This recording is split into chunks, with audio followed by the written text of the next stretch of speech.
मैं आ चुका हूँ अहमदाबाद के साइंस सिटी। ये गांधीनगर हाईवे पे मौजूद है और यहाँ आने के कई सारे तरीके हैं, जिनमें से एक जो मैंने अपनाया वो है ऑटो करके आने का। मुझे लगता है कि वो मेरे लिए थोड़ा सा इजी था। प्लस यहाँ पे आने के लिए आपको बस भी मिल जाएगी, जो सिटी बसेज होती है। आप चाहें तो आपको रेलवे स्टेशन से बस मिल जाएगी, बस स्टैंड से बस मिल जाएगी, लेकिन मैं यहाँ पे ऑटो करके आया था। और आते ही यहाँ पे पार्किंग की फैसिलिटी भी है, तो यदि आप अपनी प्राइवेट गाड़ी से आ रहे हैं, चाहे 2 व्हीलर हो या 4 व्हीलर, तो उसको पार्क करने की भी व्यवस्था है, तो कोई दिक्कत वाली बात नहीं है। चलिए अंदर के टूर को शुरू करते हैं। यहाँ जनरल पब्लिक एंट्री है और इस तरफ वीआईपी एंट्री है, जो ऑफिसर्स और आते हैं।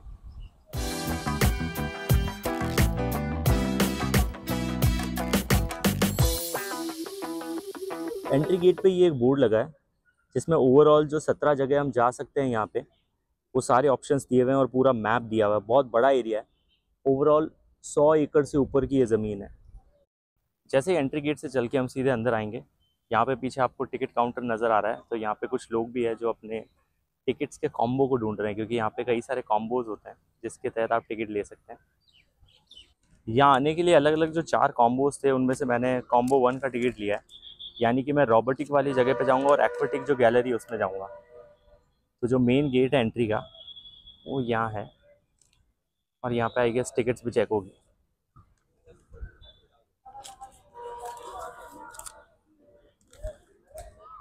अच्छा, जैसे ही आप एंट्री करेंगे साइंस सिटी में, सबसे मज़ेदार चीज़ ये है, क्योंकि मैंने आपको पहले ही बताया 100 एकड़ से बड़ी ज़मीन है, तो जब भी आप एक जगह से दूसरी जगह पे जाएंगे, could be time consuming, could be energy sapping, तो यहाँ पे ना आपको गोल्फ कार्ट भी मिलेगी। तो अगर आप चाहें तो इसकी टिकट ले सकते हैं। मैं भैया से पूछता हूँ कि इसकी टिकट कितनी है, और फिर एक जगह पे जब आप जा रहे हैं तो दूसरी जगह पे आपको कैसे लेंगे, सब पता करते हैं। पर पर्सन है सिंगल ट्रिप, वो लिखा हुआ है 40 रुपये, प्लस ऊपर यहाँ जो रूट लिखा हुआ है, यहाँ लिखा हुआ है 70 रुपये। तो मैंने अपनी जो ई कार है, जिसको हम लोग गोल्फ कार भी बोलते हैं, उसकी टिकट ले ली और यहाँ पे आपको मल्टीपल टिकट्स मिलेगी। ये भैया है जिनके साथ में जाऊँगा। भैया क्या नाम है आपका? युवराज। युवराज। युवराज, अरे क्या बात है, आप वही वाले हो गया जिसने 6 चक्के मारे थे? मतलब नाम तो वही वाला, कोई बात नहीं। अब ये बहुत सारे टिकट्स हैं, इनका क्या सीन है? ये सब जगह जहाँ छोड़ेगी ना, उधर से दूसरी गाड़ी मिलेगी। अच्छा, सब सीक्वेंस में ले जाएगी सर आपको। अच्छा, तो पूरे टाइम अब आप ही मेरे साथ रहोगे या अलग अलग? अलग अलग गाड़ी मिलेगी। सब जगह अलग अलग गाड़ी मिलेगी, चलो कम से कम। अब तो पहली जगह हम कहाँ जा रहे हैं? थ्रिल राइड और हॉल ऑफ साइंस, सब जगह इधर लखी है। ठीक है, तो अभी हम कहाँ जा रहे हैं, क्या बताया? थ्रिल राइड और हॉल ऑफ साइंस। ठीक है, चलो भाई चलते हैं, बैठता हूँ। चलिए भाई, अपनी तो यहाँ पे वो नहीं ख़राब हुई है। एक यहाँ पे थ्रिल राइड करके है, जो इजिप्ट की राइड है, लगभग 5 मिनट का ट्रिप आपको कराती है। उसमें आगे स्क्रीन लगी हुई है, 2D राइड है, कोई आगे ऐसे चश्मा और कुछ लगाने की ज़रूरत नहीं पड़ती। तो उन्होंने बोला कि उसका कुछ मेंटेनेंस का काम चल रहा है और उसमें आधा घंटा कुछ लग सकता है। तो अब उन्होंने मुझे बोला है कि पहले आप एक काम करो, हॉल ऑफ साइंस जाके आओ।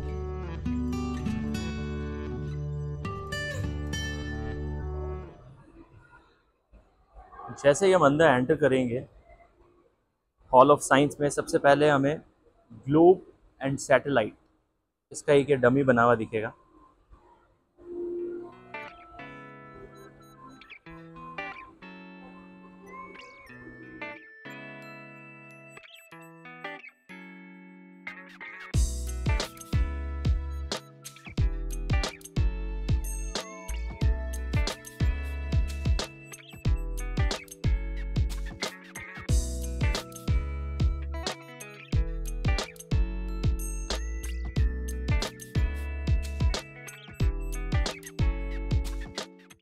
हॉल ऑफ स्पेस में अभी मैं हूँ। देखिए, बहुत सब्जेक्टिव चीज़ है, लेकिन फिर भी मुझे पर्सनल इंडिविजुअल लेवल पे अगर लगता है कि इंडिया का सबसे बड़ा लॉस अगर साइंस में कुछ हुआ है, मिस्टर APJ अब्दुल कलाम, इनकी डेथ। इन्होंने इंडिया को जो कुछ दिया है वो शायद ही मतलब किसी ने सोचा होगा। The missile man of India के नाम से जाने जाते हैं। इनके बारे में कुछ चीज़ें यहाँ लिखी है।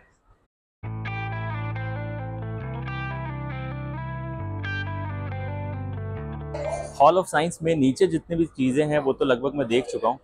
अब ऊपर का एक राउंड लगा के आता हूँ, और ऊपर मैंने सुना है कि यहाँ से भी काफ़ी ज़्यादा बढ़िया माहौल है। सबसे पहले ये ग्लास हाउस है, भूल भुलैया जिसे बोलते हैं, कांच की। यहाँ हर तरफ आपको ऐसा लगेगा कि कांच ही कांच है।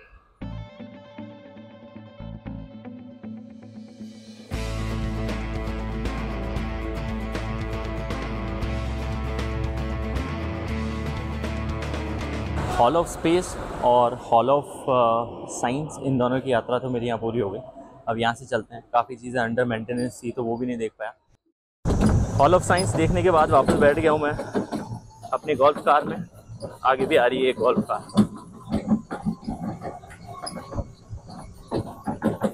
अगला डेस्टिनेशन क्या है भैया? Nature park.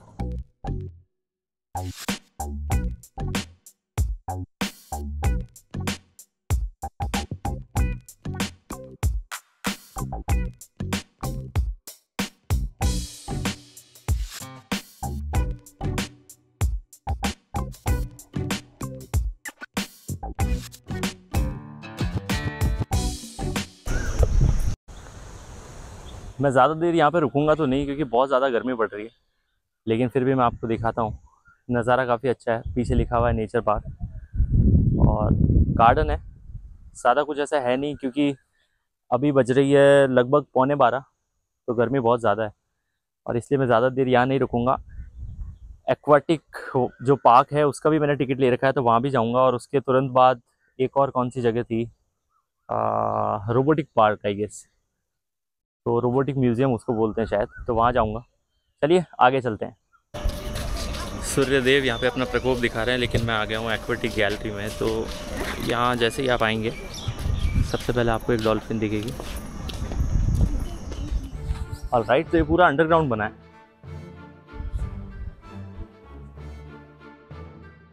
यहाँ से एस्केलेटर पकड़ेंगे फिर सीधे नीचे।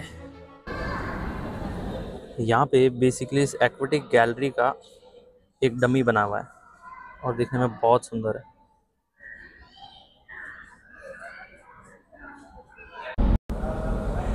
इस एक्वाटिक गैलरी में क्या क्या है वो यहाँ पे मेंशन है। लेवल 1 पे जो गैलरी एरिया है वो है, 5D थिएटर भी यहाँ पे, कैफेटेरिया भी है।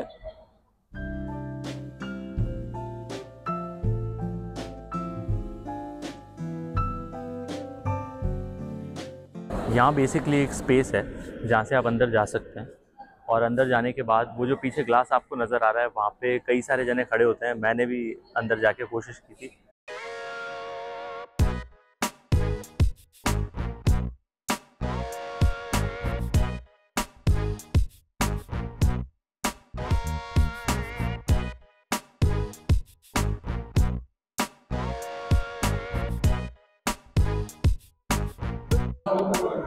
ये पूरा I guess under water bridge है और हर तरफ हमें एक्वेरियम नज़र आ रहा है।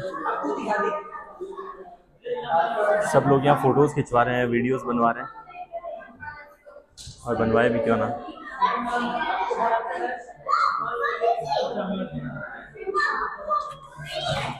वेल बिफोर दिस एंड्स मैं भी बना लेता हूँ अपना एक छोटा सा वीडियो, जहाँ इस अंडर वाटर ब्रिज में हर तरफ एक्वेरियम है, अलग अलग तरीके की मछलियाँ हैं, काफ़ी सारे लोग आ रहे हैं।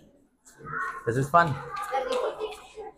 एक्वाटिक म्यूज़ियम में देख चुका हूँ, वहाँ पे एक 5D थिएटर भी था, लेकिन उसका टाइम लगभग 1:30 बजे का है। 1:30 से 2 बजे आई गेस वो स्टार्ट होता है, और फिर अगर मैं अभी आपको टाइम बताऊँ तो अभी तो 12:45 बजे है, यानी कि बहुत ज़्यादा टाइम वेट करना पड़ता है, और इतना टाइम अभी तो एज ऑफ नाउ मेरे पास नहीं है। तो अब मैं सीधे चलता हूँ रोबोटिक म्यूज़ियम की तरफ, जो कि एक्वाटिक म्यूज़ियम से बहुत पास है। वो जो ई कार यानी कि गोल्फ कार जो हमने की थी वो यहाँ आपको कहीं पे बीच में छोड़ के जाती है, जहाँ एक्वाटिक म्यूज़ियम और रोबोटिक पार्क एकदम बराबरी पे है। तो यहाँ से एक्वाटिक म्यूज़ियम के बाद रोबोटिक पार्क पे खुद जाना होता है, फिर वो वापस लेने आते हैं, और उसके बाद बस एग्जिट।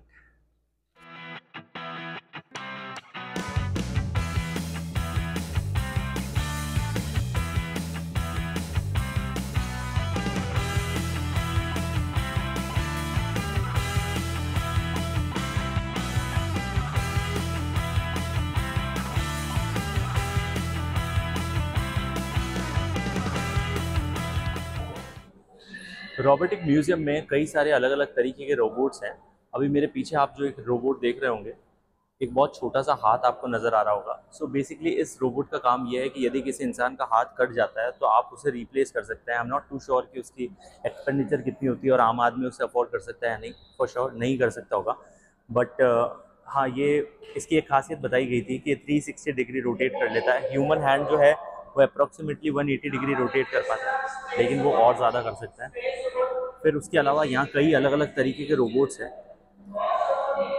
और ये जो टैंक नुमा रोबोट आप देख रहे हैं ना, ये इंडियन आर्मी भी यूज़ करती है। क्या यूज़ करती है इसकी बहुत ज़्यादा डिटेल मुझे पता नहीं है, और because of safety precaution Indian army ने परमिशन नहीं दे रखी है कि इसको प्रैक्टिकली यूज़ करके दिखाया जाए। बट यहाँ पे एक मॉनिटर रखा हुआ है, उस पर आप इसको देख सकते हैं कि ये एग्जैक्टली चलता कैसे है।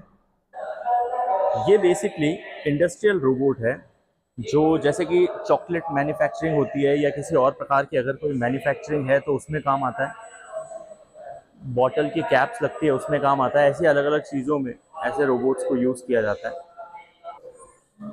ये बेसिकली मेडिकल रोबोट्स है, जो मेडिकल साइंस की जो सर्जरीज होती है उसका एक एडवांसमेंट है। सुना था एआई लोगों की जॉब खाता है यहाँ, तो काफ़ी पहले से मामला चल रहा है। बड़े बड़े जो इंडिया के हॉस्पिटल्स है वहाँ पे आपको देखने को मिलेगा।